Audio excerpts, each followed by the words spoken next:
There is a story you were told in school, a story about gravity being a kind of invisible rope, a silent, mysterious tug stretching through the vacuum between two objects, pulling them together across empty space with some unnamed, ethereal urgency. Newton gave us this story, and for centuries it served us well enough to launch ships, calculate tides, and send probes spinning out toward the edge of the solar system. But here is the cold, uncomfortable truth about that story. It is wrong, not approximately wrong, not wrong only at extreme scales. It is wrong at the level of its foundational premise, wrong in the way that matters most, wrong in the way that tells you nothing real about what is actually happening in the fabric of the universe around you. Gravity is not a force. There is no rope. There is no tug. There is no invisible hand reaching across empty space between a planet and a falling body. What Newton described was an extraordinarily useful mathematical tool, a precise accounting method for predicting where things will be, without ever answering the deeper question of why they move that way at all. And that deeper question, that relentless, burning inquiry into the actual machinery of the cosmos, waited in silence for more than 2 centuries until a young physicist began reimagining the architecture of space and time itself. What Einstein discovered is not a correction to Newton. It is a complete and total replacement of the conceptual framework. It is the difference between describing the motion of a ship on the ocean and realizing that the ocean itself is alive, that it curves, that it bends, that it can be pulled into valleys and stretched into ridges by the very objects sailing across it. The universe is not a static, cold, empty stage upon which matter performs. Space and time are not the passive backdrop of existence. They are the substance of existence itself, dynamic and flexible, and permanently responsive to the presence of matter and energy within them. Einstein fused space and time into a single, seamless, four-dimensional structure that physicists call spacetime, not space and time as two separate things loosely related by the ticking of clocks. One unified geometric continuum where every point in space is also a point in time, and where the relationship between those coordinates is not fixed but actively shaped by the matter and energy distributed throughout the cosmos. This is not a metaphor. This is not an analogy designed to make you feel comfortable. This is the mathematical description of physical reality, confirmed by every precision test we have ever devised. Picture, for a moment, an extraordinarily vast sheet of cosmic silk. Not ordinary fabric, but something perfectly smooth, perfectly taut, stretched in all directions across the infinite void without a single wrinkle. Now, imagine placing an enormous lead sphere at the center of that silk. The sphere is not hovering above the sheet. It is resting within it, and the moment it makes contact, the fabric responds. The silk dips. It curves. It plunges downward around the sphere, creating a deep geometric valley whose walls slope inward toward the center in every direction. The more massive the sphere, the steeper the valley. The deeper the dip, the more violently the surrounding fabric bends. Now roll a small marble across that sheet from a distance. Watch what happens. The marble does not travel in a straight line, not because some invisible beam reaches out from the lead sphere to grab it, but because the floor beneath the marble has been restructured. The marble is simply following the straightest path available to it through a landscape that is no longer flat. It curves, it arcs, it spirals inward, not because it is being pulled, because the geometry of the space it occupies has been transformed by the presence of the massive sphere at the center. This is gravity, not a force, a geometry. The marble is not obeying any tug or attraction. It is obeying the shape of the space through which it moves. And the shape of that space was sculpted by mass. This is what Einstein understood. Mass does not reach out. Mass reshapes the coordinates of reality itself, and everything else in the universe simply follows those coordinates as faithfully as mathematics demands. But to understand the full depth of this, we need to push past the analogy and enter the actual physics. The silk sheet is a useful illustration, but the real story lives in the equations, and those equations reveal something far stranger and far more beautiful than any two-dimensional surface can capture. At the center of general relativity sits an object of tremendous mathematical elegance called the stress-energy tensor. It is the quantity that encodes everything about the matter and energy present at any given point in spacetime. Not just the mass of objects, but their energy density, their momentum, the pressures flowing through them, the stresses within them. Every form of concentrated energy, whether it comes from the rest mass of a neutron star, the kinetic energy of particles moving at relativistic speeds, or the pressure of electromagnetic radiation pushing outward through space, every one of these physical quantities contributes to the stress-energy tensor at that location. And the stress-energy tensor, in turn, is the source of space-time curvature. This is not intuitive. Our everyday experience tells us that only heavy objects bend space. We think of gravity as something massive planets and stars do, while light and energy float through space unaffected. But this is wrong. Photons of light carry energy. That energy appears in the stress-energy tensor. That tensor drives the curvature of space-time. Light bends the geometry of the universe around it, even though photons carry zero rest mass. The effect is tiny beyond any practical measurement for ordinary light sources, but the principle is total. It is not mass alone that curves space-time. It is energy in all its forms, flowing and concentrated and pressured, that determines the local geometry of the cosmic grid. On the other side of Einstein's field equation sits a geometric object called the Einstein tensor, which encodes the curvature of spacetime at every point. The field equations, in their most distilled form, say that the geometry of spacetime, described by the Einstein tensor, is perfectly proportional to the distribution of energy and matter, described by the stress-energy tensor. Matter tells space how to curve. Curved space tells matter how to move. These two statements are not two different processes happening sequentially.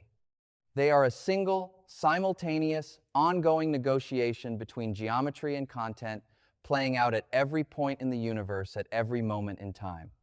This negotiation produces what physicists call gravitational waves when the distribution of mass and energy changes rapidly. The curvature of space-time ripples outward like the disturbance in our silk sheet when you suddenly drop a stone into its center. These ripples travel at the speed of light, carrying geometric information about the movement of massive objects across the universe. The direct detection of these waves by instruments so sensitive they can measure distortions smaller than 1/10,000th the diameter of a proton confirms, with breathtaking precision, that space-time is not a passive backdrop. It is an active medium that vibrates, oscillates, and carries the imprint of every massive event in cosmic history. And now we arrive at perhaps the most disorienting and beautiful truth that general relativity forces upon us. Objects that appear to be moving under the influence of gravity are not actually accelerating at all. They are moving in perfectly straight lines. The reason this seems impossible, the reason it violates everything your senses tell you when you watch a ball arc through the air or a moon circle a planet, is that the word straight is far stranger in the context of curved space-time than it is in the flat geometry of everyday experience. In the curved geometry of general relativity, the natural analog of a straight line is called a geodesic. A geodesic is the path of least resistance, the trajectory that requires no applied force to maintain, the route that an object follows when left completely to its own devices in the absence of any physical push or pull. In flat space, geodesics are the straight lines of Euclidean geometry. But in curved spacetime, geodesics are curves, arcs, spirals, trajectories that loop and bend and circle, because the four-dimensional surface through which they travel has been warped into a shape where no perfectly straight path in the Euclidean sense is even available. When you stand on the surface of the Earth and drop an apple, that apple follows a geodesic. It is tracing the straightest possible path through the curved space-time geometry produced by the Earth's mass. It is not falling because the Earth is pulling it. It is moving freely in a space that has been geometrically restructured so that free motion leads directly toward the center of the Earth. The apple is not accelerating in any fundamental physical sense. The apple is coasting. You, standing on the surface, holding your ground against the geodesic, are the one who is accelerating. The ground beneath your feet is constantly pushing up against you, preventing you from following your natural geometric trajectory, producing the constant sensation of weight that your nervous system interprets as stillness. The floor is not holding you up from falling. The the floor is the force. Gravity is the absence of force. This inversion of intuition is not semantic gymnastics. It is what the mathematics demands, and it is what every precision experiment in gravitational physics confirms. Astronauts in orbit around the Earth are weightless not because they have escaped gravity, but because they have surrendered entirely to it. They are following a geodesic through spacetime so faithfully that there is no surface pushing against them, no resistance to their natural geometric trajectory, no sensation of weight or force. The orbit is the straight line. The curvature of that straight line around the planet is the curvature of spacetime itself. But we have not yet arrived at the deepest layer of this structure. There is one more dimension to the curvature of spacetime that most popular accounts leave entirely in the shadows, and it is the dimension that, once understood, reveals gravity's most fundamental character. Spacetime is four-dimensional, 3 dimensions of space and 1 dimension of time. When mass curves spacetime, it does not merely curve the spatial dimensions, it curves time itself. The warping of the temporal dimension by mass is what physicists call gravitational time dilation, and it is not an effect layered on top of general relativity as an additional consequence. It is central to the geometry of the theory, and in certain deep mathematical senses, it is more responsible for the gravitational trajectories we observe near everyday objects than the curvature of space alone. Here is the physical reality. The rate at which time flows is not constant across the universe. It is not even constant across the surface of the Earth. Time flows more slowly in regions of stronger gravitational curvature, meaning regions closer to massive objects, and more quickly in regions of weaker curvature, far from any mass. The clocks in the GPS satellites orbiting far above the Earth tick measurably faster than the clocks on the ground. The difference is small, a matter of microseconds per day, but it is absolutely real, and if the engineers who designed those systems had ignored it, GPS navigation would drift by kilometers within hours. Near a neutron star or a black hole, the effect becomes extreme. Close to the event horizon of a stellar mass black hole, time as measured by a distant observer nearly stops. An astronaut hovering just above the horizon would age at a rate so slow relative to the rest of the universe that millennia could pass outside, while only moments passed for them. Time is not ticking at the same pace throughout the cosmos. It is running at a rate determined locally by the density of mass and energy in the immediate vicinity. And this temporal curvature, this warping of the time dimension by the presence of mass, has profound consequences for the trajectories of objects moving through spacetime. Consider what it means for an object at rest in space, simply sitting there, not moving in any spatial direction. Even an object at rest is always moving through time, always advancing through the temporal dimension of the four-dimensional continuum. Now, if the rate of time flow varies across space, if time is running faster at large distances from a planet than it is close to the planet's surface, then even an initially motionless object is embedded in a temporal gradient, a region where the geometry of the time dimension pulls it in a specific direction. To follow a geodesic through this temporally warped region, the object is pushed by the mathematics toward the region where time flows more slowly, toward the more massive body. This is not a mystical attraction. It is the mathematical consequence of a curved temporal dimension. Objects do not fall toward the Earth because the Earth is pulling them. They fall toward the Earth because the Earth has curved the time dimension in its vicinity, creating a temporal gradient that the geodesic equation automatically interprets as a directional bias, and free objects coast naturally along that bias toward the region of slower time flow. Gravity is, at its deepest level, a manifestation of temporal asymmetry. The arrow of gravitational attraction is, in a precise and beautiful sense, the arrow of time running more slowly in one direction than another.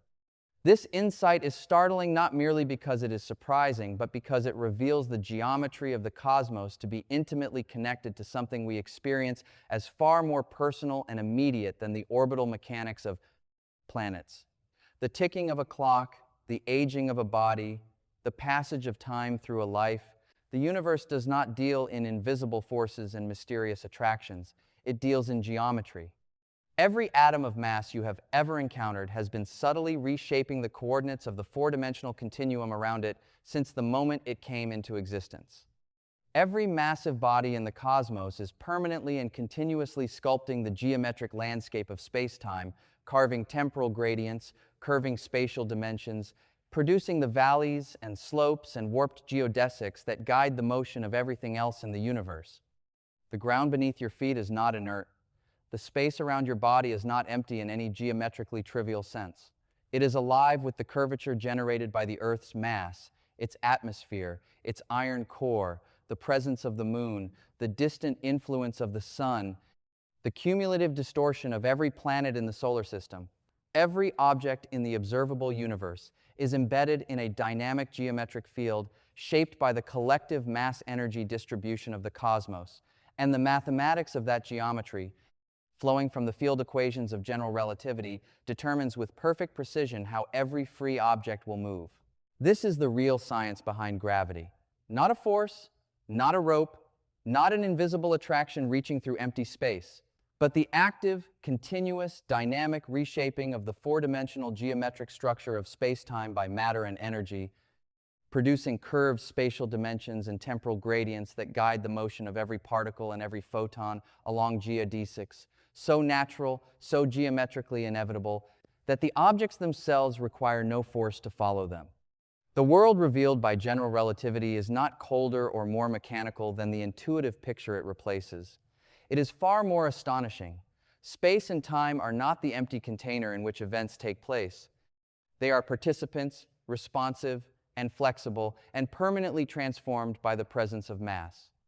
Every atom you have ever touched, every planet you will ever observe, every star at the edge of the observable universe, each one is continuously writing its signature into the geometry of the cosmos, curving the temporal fabric of reality, shaping the mathematical surface across which everything else must travel.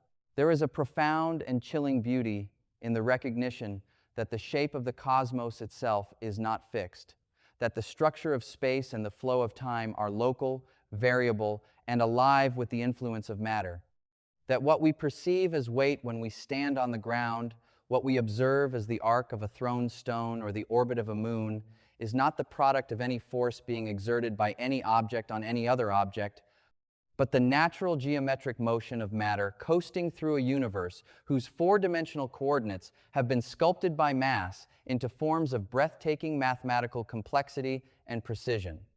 The mathematics of general relativity has been confirmed to extraordinary accuracy by measurements spanning from the orbit of Mercury to the detection of gravitational waves from merging black holes a billion light-years distant. It is not a speculative framework. It is the most precisely tested theory of gravity in the history of science. And its central message, repeated in every equation and confirmed by every measurement, is the same. Space and time are not dead. Gravity is not a force. Mass curves the cosmos, and the cosmos responds by guiding everything within it along paths of pure geometric inevitability, written into the four-dimensional fabric of existence long before any of us arrived to observe them.